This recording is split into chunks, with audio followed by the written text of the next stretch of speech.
Welcome, this is Adil Kamisa from GeoTime. In this video, we're going to do a basic geotemporal analysis of some of the LibyaCrisisMap data.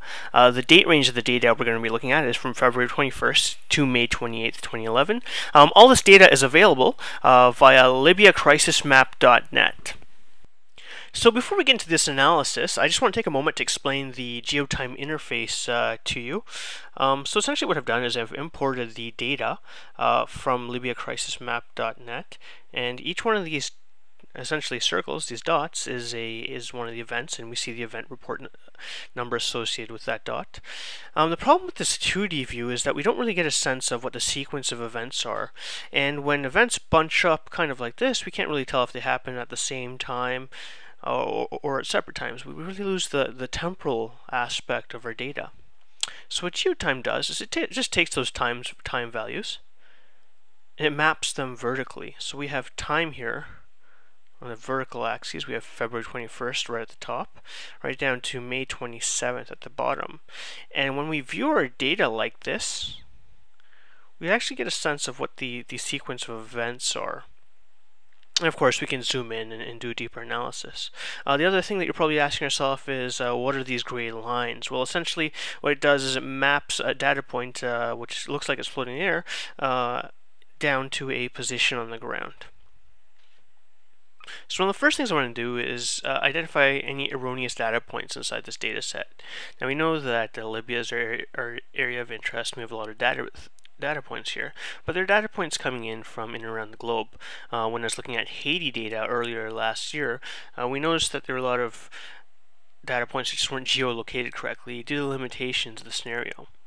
So one of the first things I want to do is I just want to make sure to see if these data points have been verified, and yes, we can see that the data points that are coming in from the world have been verified. Second thing I want to do is bucket them by month of year, and the reason I want to do that is see if there's any temporal pattern. And one of the things I noticed right off the bat is that they all happen in March. Now, we also know that March was probably one of the most busiest reporting months, and we see here that there's about 6,000 or so events compared to about 2,000 in April. And when I scroll over these events, we can see that they're categorized with the tags news media, news media again, and news website. So what we're actually looking at here in March are events coming around the world that have been reported by news media. So what we're looking at here is global interest, an indicator of global interest inside the Libya conflict. So what I'm going to do now is apply this sort of an analytic method to other categories, and what I'm really interested in looking at are things like interstate movement patterns. So I've isolated those right here. Each one of these dots have the category interstate movement patterns associated with it. I'm just going to clean this view up a little bit. I've drawn an aggregation region which allows us to isolate the events inside a country. So I've done that right here, and you can see them kind of aggregate towards the center, and I'm just going to hide that for now because I'm not really too interested in that.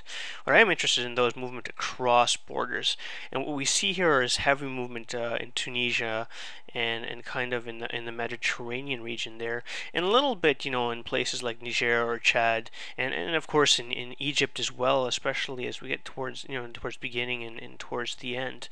What I've done is applied a chart to kind of see what this looks like. So those tags are kind of messy there, but it's really meant to be viewed in 2D, and we can see that here right now.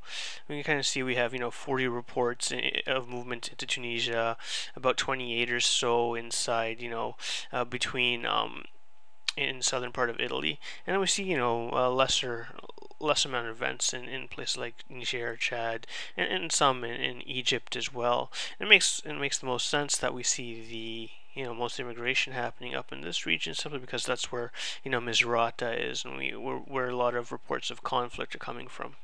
So the next thing we're going to look at right now is the armed conflict between civilians and troops. It's actually quite interesting because we see a geographic shift in these reports.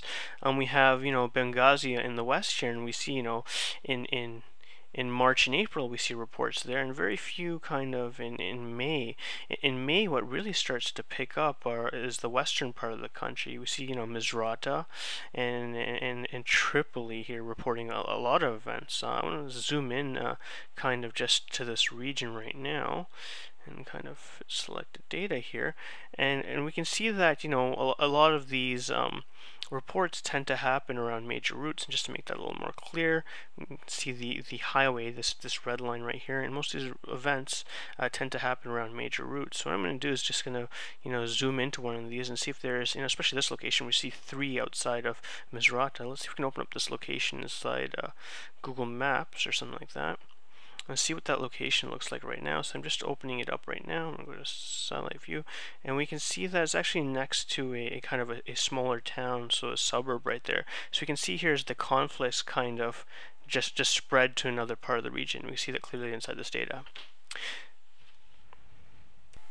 If you have any other questions about this data set, I'd be glad to answer them for you. Please do not hesitate to contact me at adil.camisa@gmail.com. Thanks.